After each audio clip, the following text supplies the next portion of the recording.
وآية لهم الأرض الميتة أحييناها وأخرجنا منها حبا فمنه يأكلون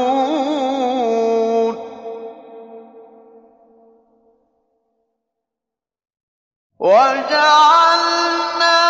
فيها جنات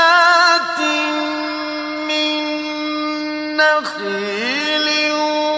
وأعناب وفجرنا فيها من العيون